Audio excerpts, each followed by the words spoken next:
Hello, BookTube. I have a little bit of mail for you. At the very last minute in a package opening orgy, I remembered to preserve my record of opening packages on camera instead of off camera for our mail visits. So I have two packages to show you this time around. It's not much, but there's lots of other books in today's video. What is this first one? This is from Farrar, Straus and Giroux, and this is Pirate Enlightenment, or The Real Libertalia by David Graeber. Oh, I don't want to block the bean, do we? Oh, no, she's gone. Especially since she's squeaky clean. She had her BATH. And she went wonderfully, and she is now squeaky clean. What have we got here? So the author is described as, oh no, so David Graeber, this is a posthumous book. So he is not composing fiction or nonfiction anymore. He is now decomposing. But he's described as an iconic intellectual, activist, writer, and co-author of the New York Times bestseller, The Dawn of Everything. Oh, I read The Dawn of Everything. Oh, my God. So those two are never going to collaborate on another book. Though completed shortly before his passing. Oh, he's passing? You don't mean he died. Shortly before his death in 2020. He didn't pass anywhere. He died. This final book poignantly returns to his earliest field work in anthropology, conducted in Madagascar while studying under Marshall Salins. You anthropologists out there would know.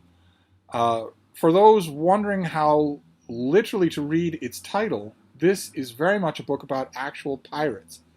There are mutinies, manhunts, pillages, treasure laundering schemes, and colorful portraits of some exceedingly memorable buccaneers, from the legendary, such as Henry Avery, to the more obscure, the Jamaican pirate John Plantain.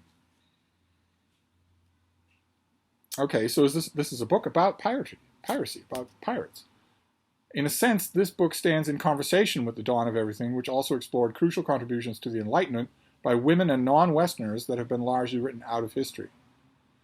But it is also an incandescent, self-contained work that's in many ways the perfect short introduction to Graeber's work.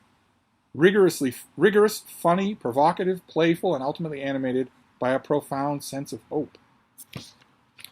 Okay, well, this comes out in at the end of January, so I don't have to think about it quite yet, but it's a book about pirates and knowing this author a lot more. So that's number one, and then we'll do number two, and then we'll be done. But at least it's not nothing. At least it's not nothing.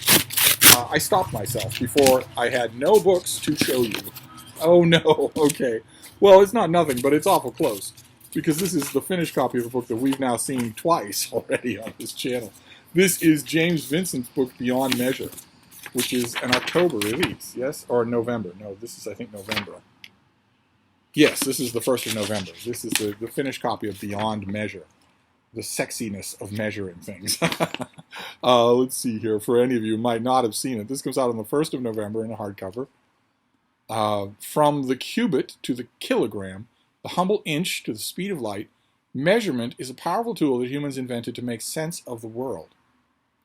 In this revelatory work of science and social history, the author dives into its hidden world, taking readers from ancient Egypt, where measuring the annual depth of the Nile was an essential task, to the intellectual origins of the metric system in the French Revolution, and from the surprisingly animated rivalry between metric and imperial to our current age of the quantified self. At every turn, the author is keenly attuned to the political consequences of measurement, exploring how it has also been used as a tool for oppression and control.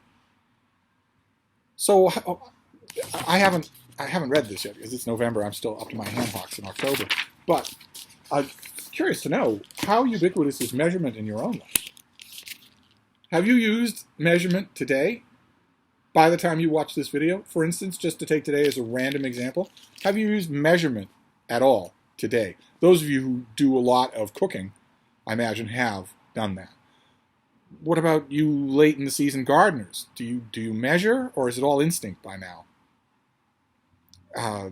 If you're putting a bookshelf up on a wall in a house, surely you need a measuring equipment of some kind or other. This author maintains that measurement is not only crucial, but ubiquitous.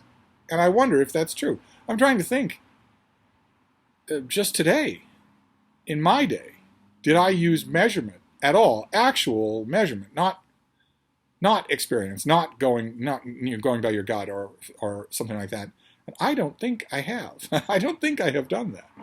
Arithmetic surely is not measuring, although maybe it is. Well, I need to read this book and find out, but I'm not going to read it yet.